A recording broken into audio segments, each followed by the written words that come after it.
अस्सलाम वालेकुम। आज हम जिस टॉपिक को स्टडी करने जा रहे हैं वो है constitutional history of Pakistan.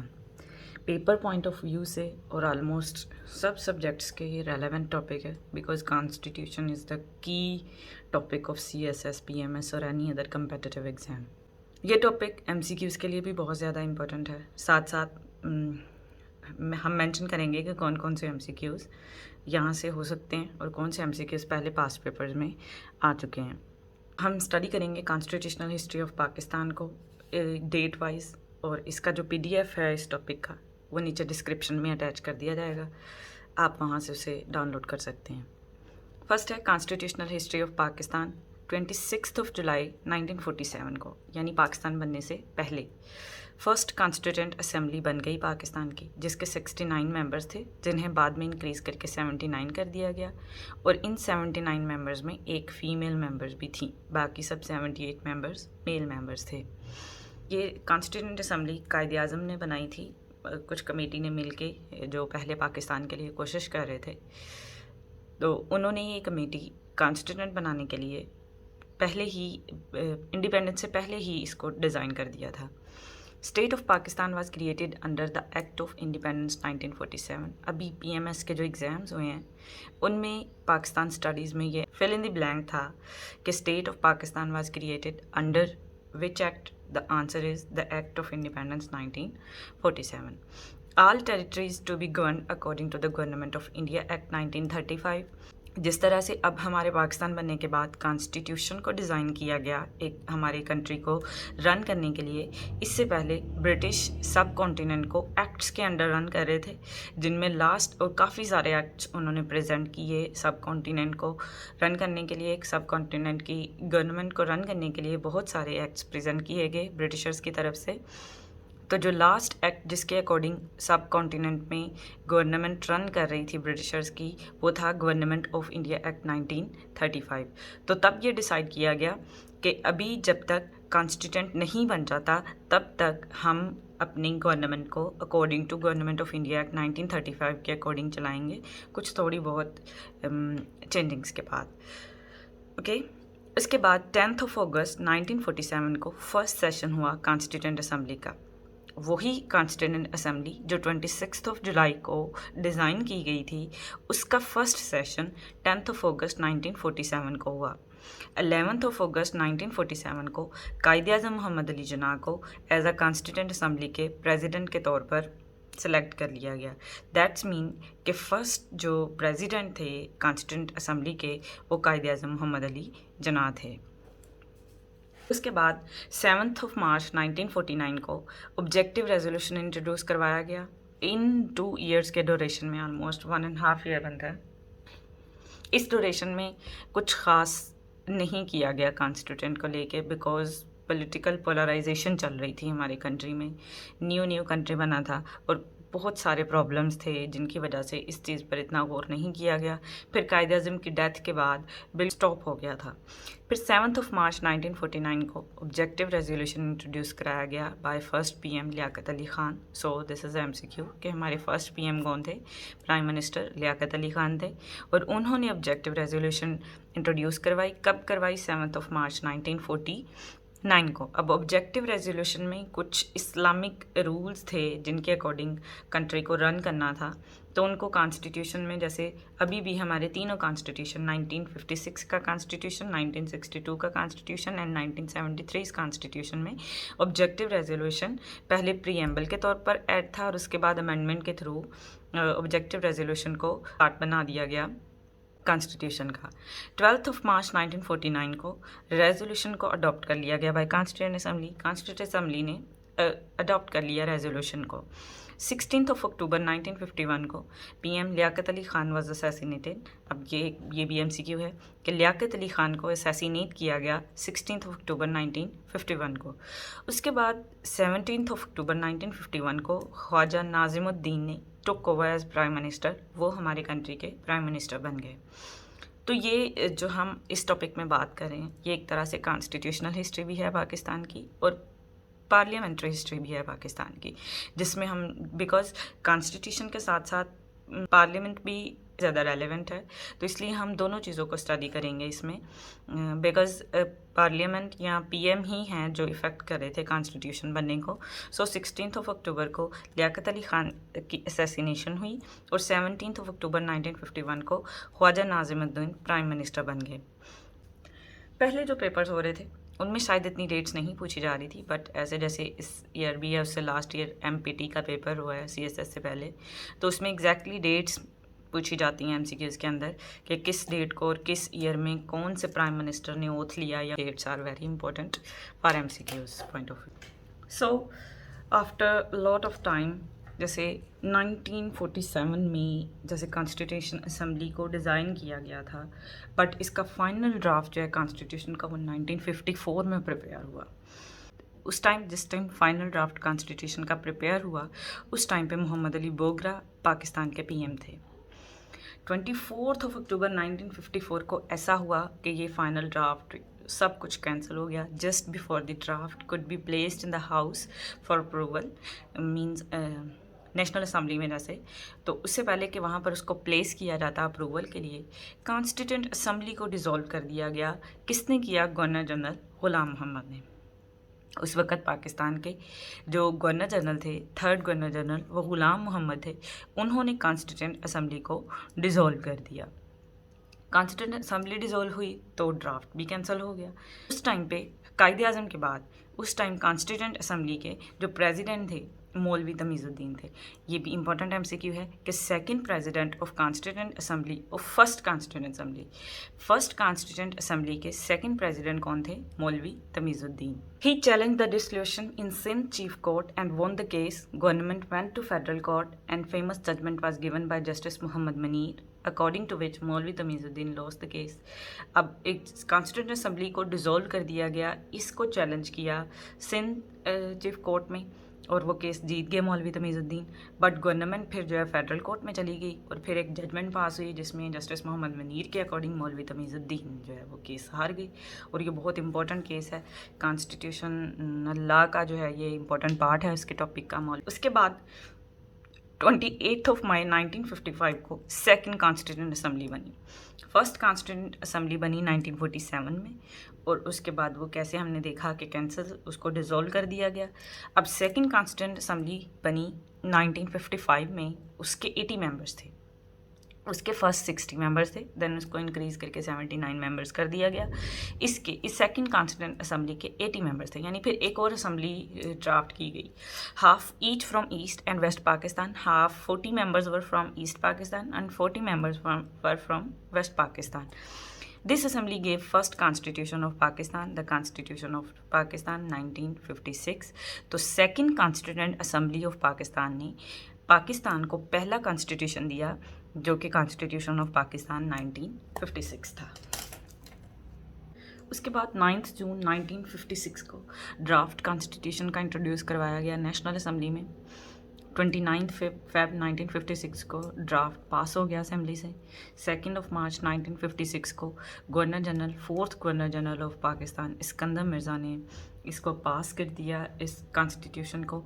And at last 23 मार्च 1956 को कॉन्स्टिट्यूशन को इन्फोर्स कर दिया गया और इन्फोर्स किया उस टाइम जो पीएम थे वो थे चौधरी मोहम्मद अली।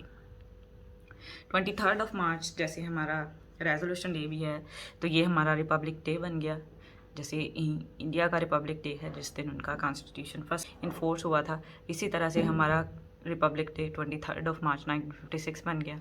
उस टाइम पे पीएम थे चौधरी मोहम्मद अली और सिकंदर मिर्ज़ा थे गवर्नर जनरल, और according to this constitution Sikandar Mirza बन गए फर्स्ट प्रेसिडेंट। अब इस कॉन्स्टिट्यूशन की जो इम्पोर्टेंट बातें थी वो ये थी कि ये पार्लियामेंट्री फॉर्म ऑफ गवर्नमेंट दे रहा था, यूनिकैमरल था, एक ही हाउस था सिर्फ, नेशनल असम्बली, सेनेट नहीं था फर्स्ट कॉन्स्टिट्यूशन के अकॉर्डिंग। ईस्ट और वेस्ट पाकिस्तान की जो सीट्स हैं उनको नेशनल असम्बली में डिवाइड किया गया था। Means 150 seats were from east Pakistan and 150 seats were from west Pakistan. अब सिकंदर मिर्ज़ा ने खुद बन गए प्रेसिडेंट और फॉर्म ऑफ गवर्नमेंट बना दिया पार्लियामेंट्री। अब पार्लियामेंट्री फॉर्म ऑफ गवर्नमेंट में पीएम होता है ज़्यादा पावरफुल और प्रेसिडेंट के पास इतनी पावर्स नहीं होती, जैसे अभी हमारे कंट्री में भी पार्लियामेंट्री सिस्टम है 1973 कॉन्स्टिट्यूशन के अकॉर्डिंग, और प्रेसिडेंट के पास कुछ नॉमिनल सी पावर्स हैं, बाकी सारी की सारी पावर्स प्राइम मिनिस्टर के पास होती हैं। इसी तरह उस टाइम भी हुआ, और सिकंदर मिर्ज़ा को फिर जब उनके पास पावर्स नहीं थी तो उनके लिए ये बहुत ज़्यादा वर्स कंडीशन थी। So Sikandar Mirza abrogate the constitution and declared martial law on 7 October 1958।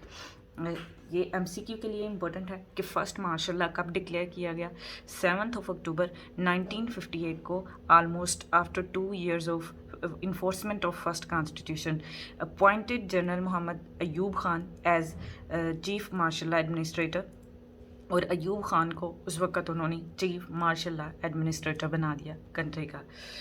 Then 27 October, after 7 अक्टूबर 27 अक्टूबर 1958 को general Ayub Khan became the second president of Pakistan, and on 17 Feb 1960 general Ayub Khan ने ओथ लेने के ऑलमोस्ट 1.5 year के बाद जनरल अयूब खान ने फर्स्ट कॉन्स्टिट्यूशन कमीशन बनाया, या हम उसको कॉन्स्टिट्यूशन कमेटी भी कह सकते हैं, कुछ भी मीन्स। अब ये थर्ड कॉन्स्टिट्यूशन कमेटी बन रही थी कंट्री में। फर्स्ट 2 कॉन्स्टिट्यूशन कमेटीज़ जो बनी, फर्स्ट कॉन्स्टिट्यूशन कमेटी ने कॉन्स्टिट्यूशन तो बनाया बट कॉन्स्टिट्यूशन कमेटी को डिसॉल्व कर दिया गया। उसके बाद सेकंड कॉन्स्टिट्यूशन कमेटी ने 1956 का कॉन्स्टिट्यूशन प्रेजेंट किया, देन अब न्यू कॉन्स्टिट्यूशन कमीशन बनाया। So after 2 years, again after 2 years, Pakistan में कॉन्स्टिट्यूशनल हिस्ट्री बहुत स्लो है, शुरू में बिल्कुल भी वर्क नहीं हो रहा था एट वंस इस पे। जैसे इंडिया ने इतनी जल्दी कॉन्स्टिट्यूशन फ्रेम कर लिया और उसके बाद उनके पास स्टेबिलिटी आ गई। जब कॉन्स्टिट्यूशन हो कंट्री में, रूल ऑफ लॉ होता है और एक स्टेबिलिटी होती है कंट्री में। पाकिस्तान इसीलिए अपने शुरू के सालों में स्टेबल नहीं हो सका, बिकॉज कॉन्स्टिट्यूशन नहीं बन रहा था पाकिस्तान का। सो 1 March of 1962 को सेकंड कॉन्स्टिट्यूशन फ्रेम हुआ। 8 जून 1962 को कॉन्स्टिट्यूशन इन्फोर्स कर दिया गया। जैसे फर्स्ट कॉन्स्टिट्यूशन 23 March 1956 को इन्फोर्स किया गया, second constitution was enforced on 8 जून 1962। तो अब इसकी क्या करैक्टरिस्टिक्स थी इस कॉन्स्टिट्यूशन की, ये प्रेसिडेंशियल था। अयूब खान ने 1962 के कॉन्स्टिट्यूशन को पार्लियामेंट्री नहीं बल्कि क्या बनाया, प्रेसिडेंशियल बनाया, और साथ में उसको यूनिकैमरल ही रखा। मीन्स जैसे वहाँ पर एक 1956 के कॉन्स्टिट्यूशन में 1 हाउस था, इसी तरह इसमें भी एक ही हाउस था, नेशनल असेंबली। इसमें इनडायरेक्ट इलेक्शन का मेथड इंट्रोड्यूस करवाया गया, और चेंजिंग्स ये की गई कि नेम पाकिस्तान का चेंज कर दिया गया, इस्लामिक हटा दिया गया पाकिस्तान के नेम के साथ। और ये कहा, इस कॉन्स्टिट्यूशन की एक ख़ास बात ये थी कि इसमें ये कहा गया कि स्पीकर का रिलीजन जो है वो किसी भी रिलीजन का हो सकता है, उसके लिए मुस्लिम होना ज़रूरी नहीं है नेशनल असेंबली के स्पीकर के लिए। तो according to constitution speaker can be president of Pakistan. जब पाकिस्तान का प्रेसिडेंट किसी वजह से एक्ट नहीं कर सकता एज अ प्रेसिडेंट, तो उस टाइम पे नेशनल असेंबली का स्पीकर प्रेसिडेंट बन सकता है। तो फिर ये एक कंट्रोवर्जी थी जिसको बाद में सॉर्ट आउट किया गया। सो 1964 में फर्स्ट जनरल इलेक्शन हुए पाकिस्तान के। ओके, उसके बाद 25 मार्च 1969 को 25 मार्च 1969 में सेकंड मार्शल लॉ इम्पोज किया गया, और सेकंड मार्शल लॉ इम्पोज किया जनरल याहिया खान ने, और उन्होंने प्रेसिडेंट बन गए पाकिस्तान के, और कॉन्स्टिट्यूशन ऑफ 1962 को एब्रोगेट कर दिया। मींस 1962 में कॉन्स्टिट्यूशन बना एंड 1969 में मार्च में इसको एब्रोगेट कर दिया गया। जनरल याहिया खान ने एक लीगल फ्रेमवर्क ऑर्डर इशू किया, जिसके under first ever general election were held on 7 December 1970।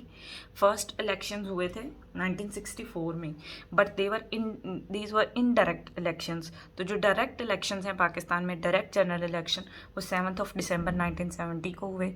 So MCQ के लिए अगर आपको क्वेश्चन आए कि फर्स्ट जनरल इलेक्शन कब हुए पाकिस्तान में, तो इसका आंसर 7 December 1970 होगा।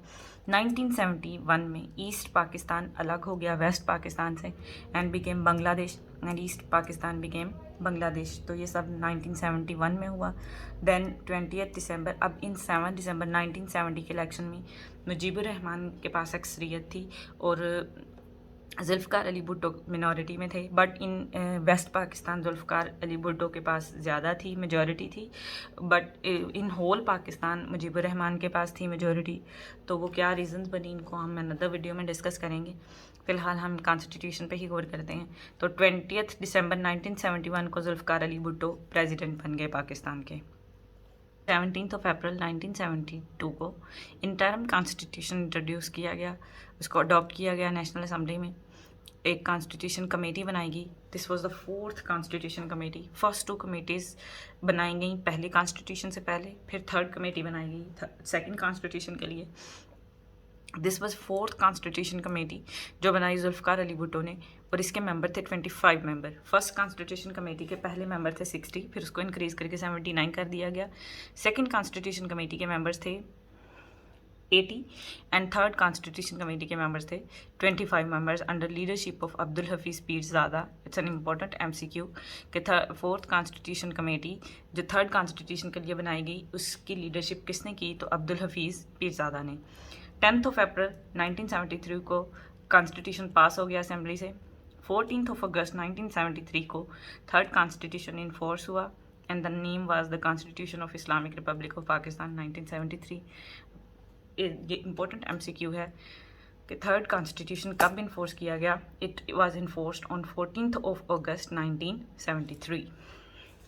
अब सेम डे पे, on the same day, Zulfikar Ali Bhutto took oath as prime minister and Fazal Ilahi took oath as president of Pakistan. This was parliamentary system.